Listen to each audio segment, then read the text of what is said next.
Hello दोस्तों, good morning. स्वागत है एक बार फिर से आप सभी का एमजेटी एजुकेशन में। दोस्तों आज है 25 अगस्त। आज की वीडियो में हम लोग बात करेंगे 25 अगस्त 2022 के मोस्ट इंपोर्टेंट करंट अफेयर के क्वेश्चंस के बारे में।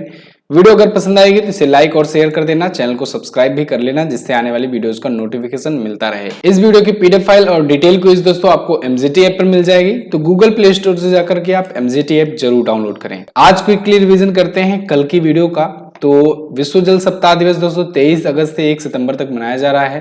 प्रेसिडेंट द्रौपदी मुर्मू जी के सचिव बन गए हैं राजेश वर्मा। और अभी संघाई सहयोग संगठन के रक्षा मंत्रियों की बैठक उज्बेकिस्तान में आयोजित हुई है। वहीं अंतर्राष्ट्रीय खगोल विज्ञान और खगोल भौतिकी ओलंपियाड में भारत तीसरे स्थान पर रहा है। भारतीय रेलवे की सबसे लंबी मालगाड़ी का परिचालन शुरू हुआ, नाम है सुपर वासुकी। इंपॉर्टेंट क्वेश्चन है, इसको आप याद रखेंगे। इसके अलावा दोस्तों कल हमने बात किया था डॉक्टर एस जयशंकर प्रसाद जी, ये पराग्वे में महात्मा गांधी जी की प्रतिमा का अनावरण किए हैं। इसके बाद दोस्तों ये अर्जेंटीना भी जाएंगे। वहीं पर्थ ऑस्ट्रेलिया में भारत और ऑस्ट्रेलिया के बीच में समुद्री साझेदारी अभ्यास एमपीएक्स आयोजित हुआ है। बिहार के मिथिला मखाना को जीआई टैग दिया गया है और देबाशीष मोहंती जी को नेशनल इंस्टीट्यूट ऑफ इम्यूनोलॉजी का डायरेक्टर नियुक्त कर दिया गया है। सेबी दोस्तों आरबीआई के अकाउंट एग्रीगेटर इंफ्रास्ट्रक्चर में या कहें फ्रेमवर्क में शामिल हो गया है। ये टॉप 10 करंट अफेयर के क्वेश्चंस थे कल की वीडियो से, जिनका आपने किया क्विकली रिवीजन। अब बात करेंगे आज के दिन के शानदार क्वेश्चन की। लेकिन उससे पहले मैं आपको बताना चाहूंगा दोस्तों, टेलीग्राम पर डेली का करंट अफेयर का वन लाइनर बहुत पहले ही आप प्राप्त कर पाओगे। आप दिन में 12 बजे ही प्राप्त कर पाओगे, तो आप टेलीग्राम ग्रुप को ज्वाइन करो और क्विकली रिवीजन वहां से भी कर लिया करो। इसके अलावा और भी बहुत सारी वीडियोज की पीडीएफ आपको वहां पर भेज जाती है। चलिए तो शुरू करते हैं आज की करंट अफेयर। पहला क्वेश्चन आपके सामने है, इंग्लैंड में भारत का नया उच्चायुक्त किसे नियुक्त किया गया है? दोस्तों याद रखना है इसको, इंपॉर्टेंट क्वेश्चन है। इंग्लैंड में भारत के नए हाई कमिश्नर नियुक्त कर दिए गए हैं विक्रम दोराई स्वामी। कौन? विक्रम दोराई स्वामी। यहां पर आप आर्टिकल देख पाओगे, Vikram Doraiswamy to be India's next high commissioner in UK. 1992 batch के भारतीय विदेश सेवा के यानी आईएफएस ऑफिसर हैं, इंडियन फॉरेन सर्विसेज के ऑफिसर हैं। ये वर्तमान में बांग्लादेश में भारत के हाई कमिश्नर के रूप में काम कर रहे हैं, लेकिन अभी इनको इंग्लैंड में नियुक्त कर दिया गया है। क्लियर है ना? बिल्कुल। चलिए अब कुछ और भी जो प्रमुख जो हुए हैं उच्चायुक्त हाई कमिश्नर नियुक्त, उनके बारे में भी हम लोग जान लेते हैं। जैसे अभी अहमद जावेद को दोस्तों सऊदी अरब में नियुक्त किया गया है हाई कमिश्नर। गौतम बम्बवेल को पाकिस्तान में नियुक्त किया गया है।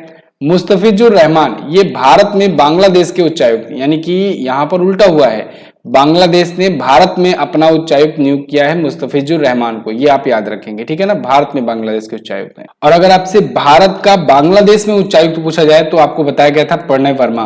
क्या? प्रणय वर्मा, याद रखिएगा।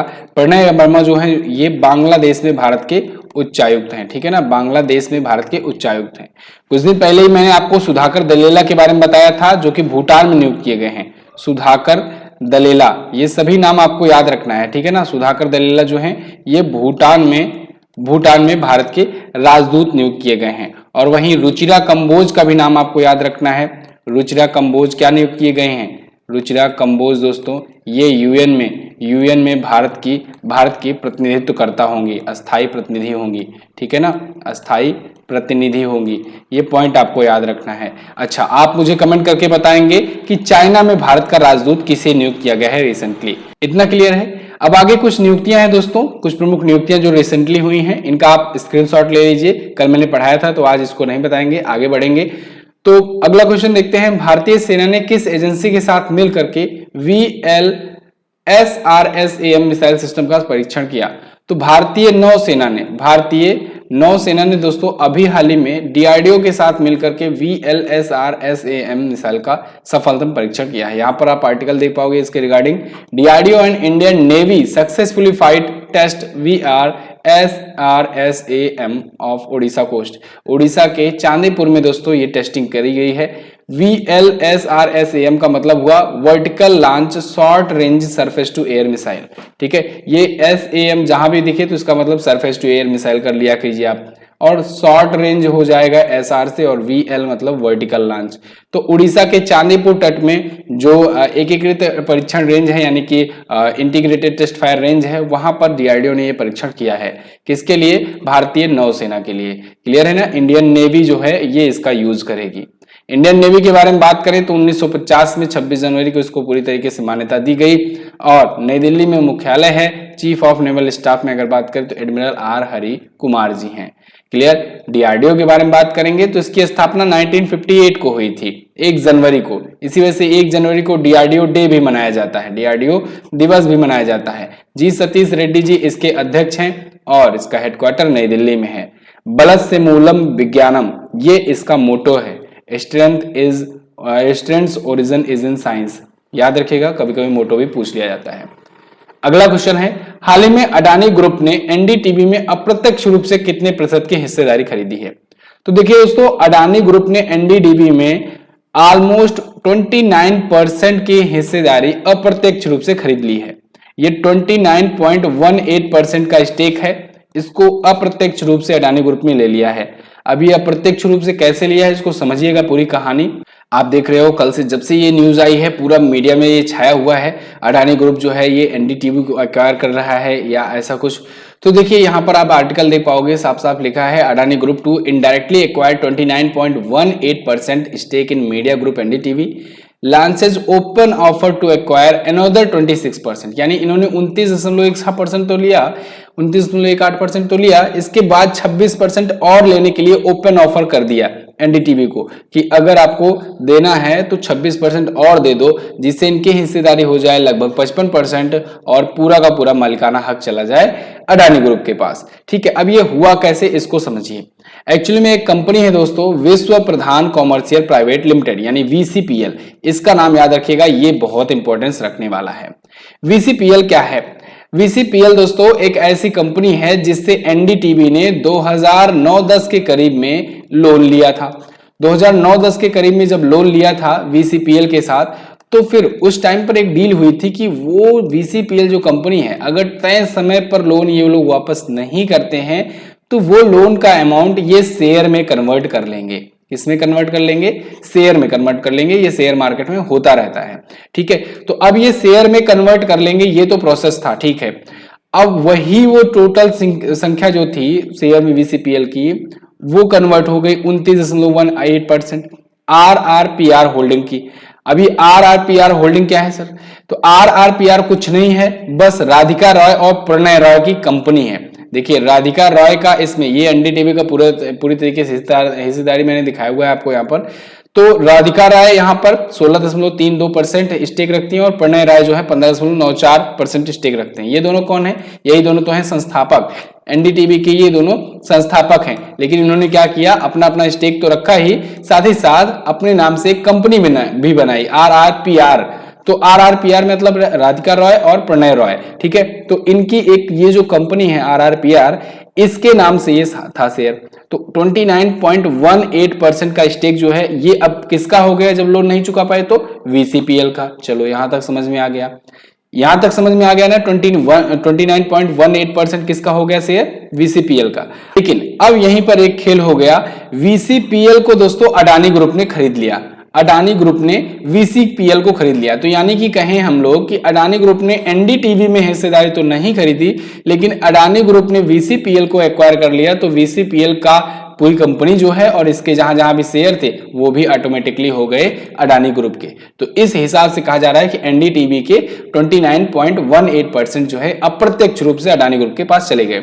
अब अडानी ग्रुप यहीं नहीं रुका, अडानी ग्रुप ने ओपन ऑफर कर दिया एनडीटीवी को कि अगर 26% और बेचना चाहते हो ना तो बता दो हमको, 26% और ओपन ऑफर कर रहे हैं, हमें दे दो, तो फिर एनडीटीवी पूरा पूरा हमारा हो जाएगा। ये 26% कहां से आएगा? ये 26% यहां से आएगा। ये जो 28.81% है इसमें से 26% ये ले सकते हैं ओपन ऑफर के जरिए। कैसे? इसके लिए इन्होंने 294 रुपए प्रति शेयर के रूप से ऑफर किया है। हालांकि अब तो इसका शेयर 375 के आसपास में चल रहा है, लेकिन अब 294 का ऑफर दे दिया है अडानी ग्रुप ने कि 294 रुपए प्रति शेयर के हिसाब से हम लेंगे, अगर देना हो तो 26% और दे दो। ठीक है, तो फिलहाल अब देखते हैं क्या होता है इसके आगे। और ये सारी चीजें लिखी हुई हैं, सेम चीजें जो मैं आपको समझा दिया हूं, तो आपको आई थिंक पढ़ने की भी जरूरत नहीं पड़ेगी। एनडीटीवी का फुल फॉर्म पूछा जा सकता है, न्यू दिल्ली टेलीविजन लिमिटेड होता है, याद रखिएगा इसको। प्रणय रॉय और राधिका रॉय ये दोनों ने इसकी स्थापना 1988 में करी हुई थी, नई दिल्ली में इसका हेडक्वार्टर है। ठीक है, अगला, हाल ही में इलस्ट्रेट रिपोर्टिंग 2022 का पुलित्जर पुरस्कार किसने जीता? तो तो अभी हाल ही में इलस्ट्रेटेड रिपोर्टिंग 2022 के लिए पुलित्जर पुरस्कार 2022 जीता है फहमीदा अजीम ने। किसने? फहमीदा अजीम ने। ये कहाँ की हैं? ये बांग्लादेश में जन्मी हुई बांग्लादेशी मूल की रिपोर्टर हैं, हालांकि अभी अमेरिका में रहती हैं। तो बांग्लादेश बॉर्न फहमीदा अजीम जो हैं ये 2022 का पुलित्जर पुरस्कार जीत लिए हैं, इलस्ट्रेटेड रिपोर्टिंग के लिए जीती हुई हैं। ठीक है ना? तो इलस्ट्रेटेड रिपोर्टिंग कैटेगरी में पुलित्जर जीती है। पुलित्जर पुरस्कार जो है पत्रकारिता के क्षेत्र का सबसे बड़ा अवार्ड माना जाता है, इसको आप याद रखिएगा। तो ये अमेरिकी एक पत्रिका है, इनसाइडर ऑनलाइन पत्रिका है, ऑनलाइन मैगजीन है, उसके लिए काम किया करती हैं। तो अभी इनको काम दिया गया था चाइना में जो उइगर मुस्लिमों पर जो अत्याचार किए जा रहे हैं उसकी रिपोर्टिंग के लिए। तो वहां पर इन्होंने आई एस्केप्ड ए चाइनीज इंटरमेंट कैंप जो है ये राइट किया था, ये लेख लिखा था और इसके द्वारा इनको सम्मानित किया गया है इसके लिए। ठीक है ना? फहमीदा अजीम। अगला, एजुकेशन टाउनशिप कहां विकसित की जाएगी? भारत की पहली एजुकेशन टाउनशिप ये दोस्तों उत्तर प्रदेश में स्थापित करी जा रही है। उत्तर प्रदेश में डेवलप करी जाएगी एजुकेशन टाउनशिप। यहां पर आप देख पाओगे article, Uttar Pradesh government to construct India's first education township. अब ये क्या होगा? एजुकेशन टाउनशिप बेसिकली दोस्तों अमेरिका जैसे देशों की तर्ज पर ही विकसित किया जाएगा। यहां पर होगा क्या कि एक ही जगह पर एजुकेशन टाउनशिप मतलब एक एजुकेशन का टाउन विकसित कर दिया जाए और उस जगह पर एजुकेशन के उस जगह पर टाउन पर सभी प्रकार के एजुकेशन और सभी प्रकार के स्किल्स जो हैं वो प्रोवाइड कराए जाए, ट्रेनिंग उसकी दी जाए। ठीक है? फॉर एग्जांपल जैसे मैंने मान लिया कि नोएडा में विकसित हो गया, अब नोएडा में एजुकेशन टाउनशिप हो गया तो वहां हर प्रकार की एजुकेशन, हर प्रकार की स्किल प्रोवाइड कराई जाने लगेगी। तो उत्तर प्रदेश से दूर दराज के बच्चे आएंगे और एजुकेशन वहां पर जाकर के स्किल सीख पाएंगे, एजुकेशन ले पाएंगे। ठीक है ना? वो टाउनशिप हो गई। ऐसे ऐसे उत्तर प्रदेश में 5 जगहों पर टाउनशिप विकसित करी जाएगी। मैं यहाँ पर नोएडा का एग्जाम्पल लिया हूं तो अभी कंफर्म ये नहीं है कि वो नोएडा में ही होगा। ठीक है ना? ऐसे 5 उत्तर प्रदेश में स्थापित किए जाएंगे और इसके बारे में जब अगली इंफॉर्मेशन आएगी तो मैं आपको जरूर बताऊंगा। ठीक है? फिलहाल तो उत्तर प्रदेश में ये हो रहा है। योगी आदित्यनाथ जो कि यहाँ के सीएम है, इन्होंने अनाउंस कर दिया है। Group D booster dose, GK score booster. अगर आपका अभी एग्जाम लगा हुआ है, अगर आपका एग्जाम अभी तक नहीं हुआ है तो आप अभी भी इसको लेकर के एग्जाम में स्कोर जरूर बूस्ट कर सकते हो। देखो अब ग्रुप डी में एग्जाम में क्वेश्चंस का लेवल बढ़ना शुरू हो चुका है। अब हलवा हलवा क्वेश्चन समाप्त हो चुका है, अब थोड़ा सा लेवल बढ़ाने वाला है। तो ऐसे में आपको ये 5000 प्लस क्वेश्चन का वन लाइनर अप्रोच के साथ जो तैयार किया गया है स्कोर बूस्टर, इसकी जरूरत पड़ेगी क्योंकि इसमें एनटीपीसी में पूछे गए 1000 क्वेश्चन हैं। तो इससे आपको आइडिया लग पाएगा कि किस प्रकार से कितने हिसाब से क्वेश्चन पूछा जा सकता है। और 2500 प्लस करंट अफेयर के क्वेश्चंस मिल जाएंगे और 250 क्वेश्चन आपको ये ऑब्जेक्टिव फॉर्मेट में दोस्तों आपको मिल जाएंगे प्रैक्टिस के लिए। हर एक सब्जेक्ट की 250 क्वेश्चन, लगभग 1500 क्वेश्चंस हैं। ठीक है? तो इनको आप प्राप्त कर पाओगे। ये ई बुक बहुत सारे बच्चों ने खरीदा हुआ है। आप जाकर के डिस्क्रिप्शन में लिंक दिया गया है एमजेटी ऐप पर, वहां से जाकर ले सकते हो या फिर व्हाट्सएप का नंबर दिया गया है उससे भी आप ले सकते हो। अच्छा, व्हाट्सएप पर आप लोग की सहूलियत के लिए दोस्तों एक नया ग्रुप बना दिया गया है। पहला ग्रुप फुल हो गया है, दूसरा ग्रुप भी अब बना दिया गया है, उसका लिंक मैं यहाँ पर दे दूंगा। तो ग्रुप 2 को जिन लोगों ने नहीं ज्वाइन किया ज्वाइन कर लीजिए और इसमें वही लोग ज्वाइन करेंगे जो ग्रुप 1 में नहीं है। ठीक है ना? क्योंकि वही चीजें भेजी जाएंगी तो ग्रुप 1 ग्रुप 2 दोनों ज्वाइन करने का कोई मतलब होता नहीं है। तो ग्रुप 2 का लिंक दे दिया जाएगा। व्हाट्सएप इसलिए इंपॉर्टेंट होता है क्योंकि आप दिन भर में कई बार व्हाट्सएप खोलते हो, तो ऐसे में आप जो है पीडीएफ वगैरह जो भेज जाएगी उसको पढ़ भी लोगे। नहीं तो टेलीग्राम पर मैं भेजता रहता हूँ, बहुत सारे लोग उसको खोलते हैं, देखते हैं, रीड करते हैं लेकिन पढ़ते नहीं है। ठीक है? तो इसलिए व्हाट्सएप अप्रोच शुरू किया गया है। चलिए फिलहाल अगला क्वेश्चन देख लेते हैं। हाल ही में नागरिकों की सुगम आवाजाही के लिए भारत ने किस देश के साथ समझौता ज्ञापन पर हस्ताक्षर किया है? तो अभी हाल ही में दोस्तों भारत ने ईरान के साथ समझौता किया है नागरिकों की सुगम आवाजाही के लिए, या एक प्रकार से कहें कि अब भारत के नागरिक ईरान में और ईरान के नागरिक भारत में आसानी से आ जा सकेंगे, कुछ कम जांच पड़ताल हुआ करेगी। ठीक है ना? तो इसके लिए भारत और ईरान के बीच में एक MOU जो है साइन हुआ है स्मूथ मूवमेंट के लिए। ओके, तो अभी केंद्रीय पत्तन पोत मंत्री जो है, बंदरगाह मंत्री जो हैं सर्बानंद सोनोवाल जी, ये और इन्हीं के सेम समकक्ष जो ईरान में है रोस्तम घासेमी, इन दोनों के बीच में समझौता पर हस्ताक्षर किया गया है। सर्बानंद सोनोवाल जी ये चाबहार पोर्ट जो आप जानते होंगे भारत बनाया है ईरान में, तो चाबहार पोर्ट के विकास की प्रतीक्षा की समीक्षा करने गए हुए थे 4 दिवसों की यात्रा पर। अब ईरान आया है तो चलिए मैं आपको वर्ल्ड मैप में शो करा देता हूं ईरान एक्चुअली में है कहां पर। तो ईरान अगर आप मैप में देखना चाहोगे दोस्तों तो यहां पर है कुछ। सबसे पहले तो आप देख लीजिए अपना प्यारा भारत कहां पर है, यहां पर है। यहां से आप आओगे ना तो पाकिस्तान अफगानिस्तान क्रॉस करते ही आपको जस्ट मिल जाएगा ईरान। देखिए ये काफी बड़ी कंट्री है, ठीक है, ईरान जो है ये है। अच्छा, ईरान की कैपिटल होती है तेहरान और इसकी करेंसी चेंज हो चुकी है। करेंसी पहले रियाल हुआ करती थी, अब इसकी करेंसी तोमान है। याद रखेंगे आप, इसकी करेंसी क्या है, अब इसकी करेंसी दोस्तों तोमान हो चुकी है, ठीक है ना। तो अगर आपसे अब पूछा जाए करेंसी तो आप तोमान बताएंगे। प्रेसिडेंट है इब्राहिम रईसी। क्लियर है। अगला, हाल ही में आईआईटी संस्थान ने, किस आईआईटी संस्थान ने चीनी के विकल्प जाइलिटोल के उत्पादन के लिए नई विधि का विकास किया। देखिए अब चीनी जो शुगर होता है ना, इसका एक ऑप्शन खोज लिया गया है जाइलिटोल नाम से। तो इसको आईआईटी गुवाहाटी के रिसर्चर्स ने खोजा हुआ है। यहां पर आप आर्टिकल देख पाओगे, IIT Guwahati researchers develop faster more efficient method to make sugar substitute xylitol. Sugar के सब्स्टिट्यूट जाइलिटोल को विकसित करने के लिए इन्होंने सबसे इफिशिएंट मेथड तैयार किया हुआ है, ठीक है। इसे अल्ट्रासाउंड समर्थित किण्वन विधि कहा जा रहा है। तो ये अभी आईआईटी गुवाहाटी के रिसर्चर्स ने इसे खोजा हुआ है, ठीक है। और ये journal of biosource technology and ultrasonic sonochemistry में प्रकाशित की गई है। ये एक प्रकार की पत्रिका है, ठीक है। चलिए, तो अब कुछ और आईआईटी संस्थानों से रिलेटेड जो क्वेश्चन आए हैं उनका हम लोग रिवीजन कर लेते हैं। जैसे आईआईटी कानपुर ने दोस्तों डिजिटल लेन देन के लिए एनपीसीआई के साथ समझौता किया। भारतीय भाषा प्रौद्योगिकी को बढ़ाने के लिए आईआईटी मद्रास ने नीलकेणी केंद्र लॉन्च किया, नीलकेणी केंद्र, ठीक है। आईआईटी कानपुर संस्थान ने निर्मल त्वरक कार्यक्रम शुरू किया था। और एनआईआरएफ रैंकिंग में हर बार की तरह इस बार भी आईआईटी मद्रास टॉप पर रहा। वहीं ग्रीन को सतत विज्ञान स्कूल स्थापित करने के लिए आईआईटी हैदराबाद की साझेदारी की है। आईआईटी दिल्ली ने दोस्तों, आपको कल ही मैंने आपको बताया था शाम वाली वीडियो में, आईआईटी दिल्ली ने नासो 95 लॉन्च किया है। नासो 95 लॉन्च किया है। ये क्या है, ये दुनिया का सबसे छोटा एयर प्यूरिफायर है, नासो 95। क्लियर है, ये सारी चीजें आप याद रखेंगे। अगला, हाल ही में किस देश की सेना ने कर्नल अब्दुल्लाह माइगा को अंतरिम प्रधानमंत्री नियुक्त किया। तो कर्नल अब्दुल्लाह माइगा ये अंतरिम प्रधानमंत्री होंगे दोस्तों माली के, माली देश के ये प्रधानमंत्री होंगे। यहां पर देख पाओगे आप article, Mali appoints government spokesman Abdullah Maiga as interim PM. तो माली एक अफ्रीकी देश है दोस्तों। चलिए मैं अभी आपको दिखाता हूं। तो ये नियुक्त किए गए हैं फिलहाल अंतरिम प्रधानमंत्री, ठीक है ना। अंतरिम वो होता है जो टेम्पोररी होता है एक प्रकार से, अभी परमानेंट नहीं नियुक्त किए गए हैं। अब देखना है परमानेंट कौन नियुक्त होता है। चलिए अगेन चलता हूं वर्ल्ड मैप में, फिर से दिखाता हूं आपको माली कहां पर है। तो यहां पर आप देख पाओगे, ये रहा सबसे पहले तो अपना प्यारा भारत। यहां से आप आएंगे अफ्रीकन कॉन्टिनेंट में, अफ्रीकी महाद्वीप में। अफ्रीकी महाद्वीप में इधर आ जाइएगा आप थोड़ा सा वेस्ट की साइड, तो यहां पर आपको दिख जाएगा एक देश माली।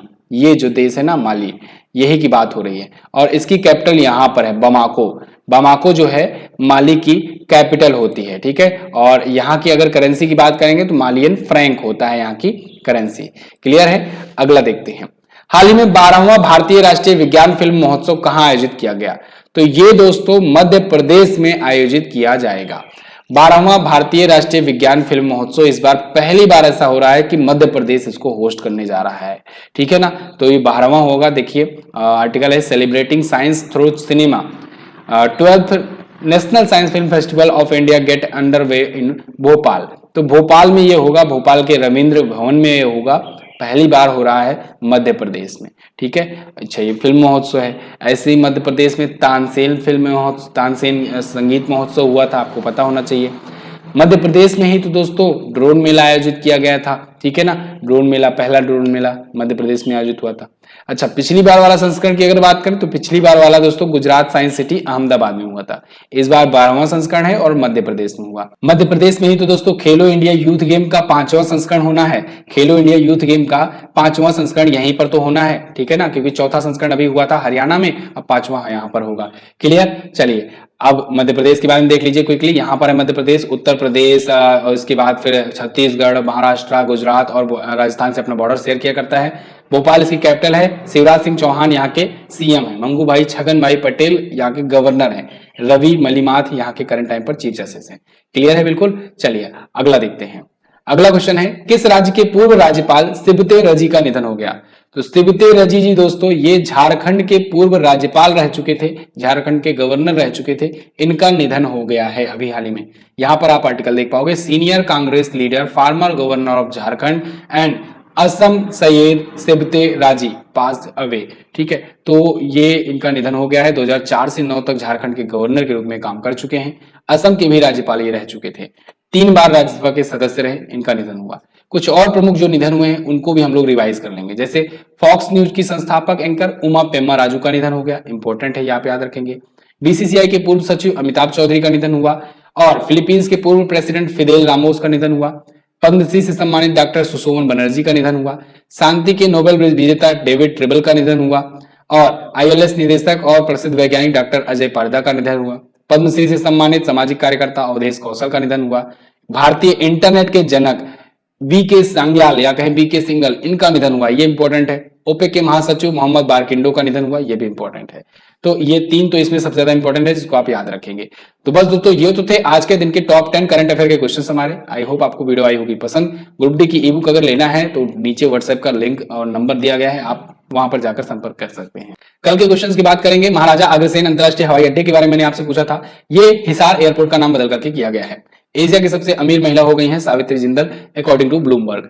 इन दोनों क्वेश्चंस के बारे में दोस्तों जिन लोगों ने डिटेल में और सबसे पहले आंसर किया था, ऐसे टॉप 10 लोगों का नाम मैं यहाँ पर लेकर आया हूँ। इनमें है सोनेश्वर कुमार, उषा साहू, निखिल मदेसिया, केटीएम ब्लॉग, रविकांत कुमार, रविशंकर, पूजा कुमारी, अनिल बरूर, बलवान सिंह और अवनीत रावत। देखिए इसमें से ना लगभग 4 से 5 नेम समान रहते हैं और बाकी 4 से 5 नेम ही चेंज होते रहते हैं रोज। तो मैं चाहता हूं ना कि सभी लोग आप लोग ना तेजी से आंसर करने का प्रयास करो।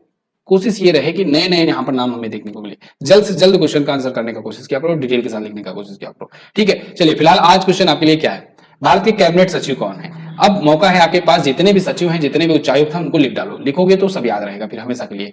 दार्जिलिंग की चाय को किस वर्ष जीआई टैग दिया गया, ये भी आप लिख सकते हो। ठीक है, चलिए बस यहीं पर मैं छोड़े जाऊंगा आपको। इसकी पीडीएफ और क्विज आपको एमजीटी पर मिल जाएगी और आप टेलीग्राम ग्रुप पर भी वन लाइनर के रूप में इसका क्विकली रिवीजन प्राप्त कर पाओगे। चलिए बस इतना ही रखते हैं, वीडियो में मिलेंगे अगली वीडियो में। तो नमस्कार, जय हिंद, वंदे मातरम।